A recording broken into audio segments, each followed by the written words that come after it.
Okay, so we're on another rough-in site.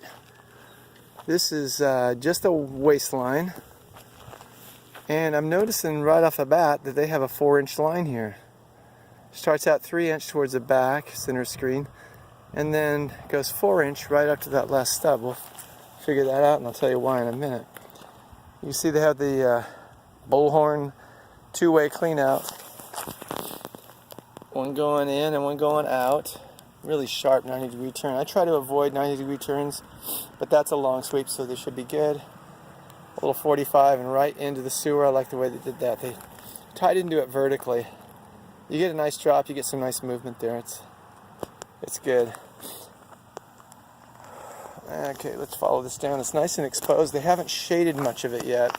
Just a little portion of it right there. So I can see what it is, why they have the 4-inch line, because this represents right here, this is a 3-inch line.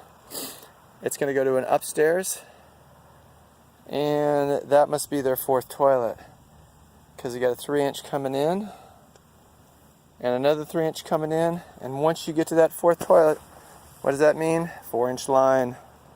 So look back down that line. This looks like a really clean plumbing job. Very simply done. This is much more like the way I would have done it. A couple of combinations, one 3x3x2 and then a 3-inch combi. Heading to another bathroom down that way. Really nicely graded. Almost crashed. And all prepped. Okay, so they do something a little different. They use the rebar, but they put some pipe sheathing on it, and it's a pipe wrap that's generally for copper tubing, but they've used it for this. It protects the plastic pipe from that abrasive rebar. So this looks like another toilet upstairs. Generally, if you see a 3-inch line leading nowhere, like that one there is a toilet, it's got a 3x2 heel outlet or some sort of a 3-inch santee with a reducer in it, and then pops up for the toilet, and that's the vent. And this one here is just a 3-inch, just stubbed up. It wouldn't be anything except for a second floor waste. Got a lavatory sink over there. Everything's really nicely graded. It's difficult to see it from here, but it's not overdug. It's not overly large. It's an example of a nice 3x2 tie-in. Looks like they ran a little short pipe, so they put a 3-inch coupling in there. It's totally legit.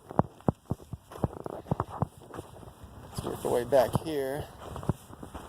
And we have another 3-inch. These could be cleanouts. That's an awful lot of 3-inch lines. Another toilet. And if we haven't talked about it yet, right there's the 10-foot test riser, right? 10 foot above the top of the form. 2-inch pipe. Filled with water, everything capped off. That puts roughly 5 pounds of pressure on the system. Just make sure that they didn't leave any joints unglued. It's difficult to have a leak. That right there is probably a shower or a tub. P-trap in the ground. And they used a Wisconsin fitting right here. Let me spin around this way.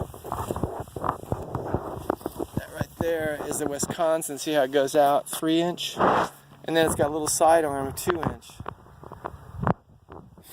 Again, there's the 3-inch combi that feeds this, and they use a 3-inch Y to hit this other 3-inch line that goes up to who knows where.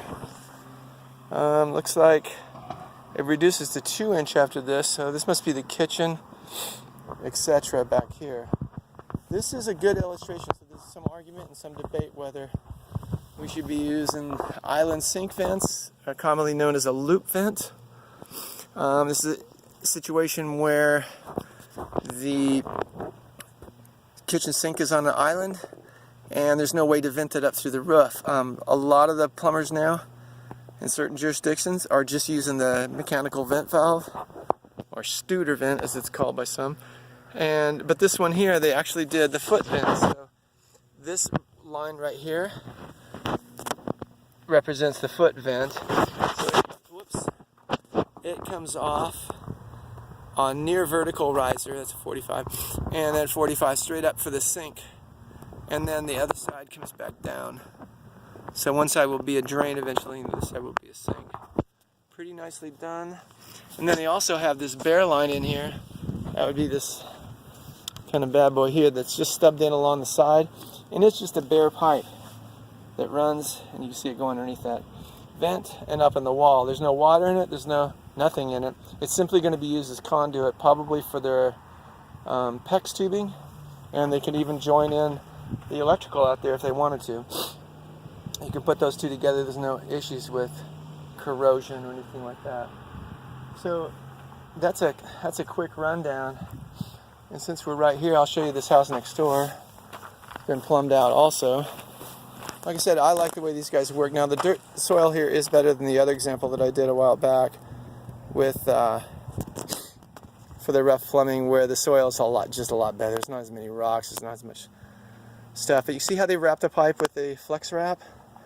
That's something that you have to do any place where it penetrates the concrete. So any place where it turns and goes up vertical, it's got to have flex wrap on it. This is how they strap it to the form boards. I used a little different method, but this is totally legit. Maybe the problem here would be when they go to pour, the concrete is going to not fill that void, but they do have a nice space there so that the concrete can get behind it, and this pipe won't show on the outside wall, because once this wood's torn down, it's bare concrete. But I'm just going to look at this real quick. Just a view back down. Everything looks just nice and clean. They did a really, really good job. Simple and straightforward. This is a lucky plumber because this guy does a really nice trench.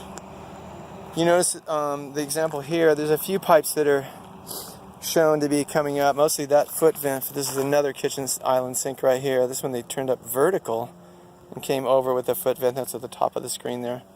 And so they did have to strap that up in the air.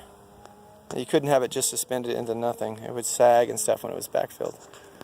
But yeah, that's pretty much that. Let's take a walk down here. So you can see what the job site will look like when you come on to do a rough-in. Form boards are up, and they're set perfectly level. So you know any strings you pull across for setup are going to be perfectly level. I don't understand that back piece. Let's take another look at this clean out here. It seems kind of crazy, but they do have a clean out. This first one here is going out, and then this one you can run into your house. I really don't like them, and I'll explain why.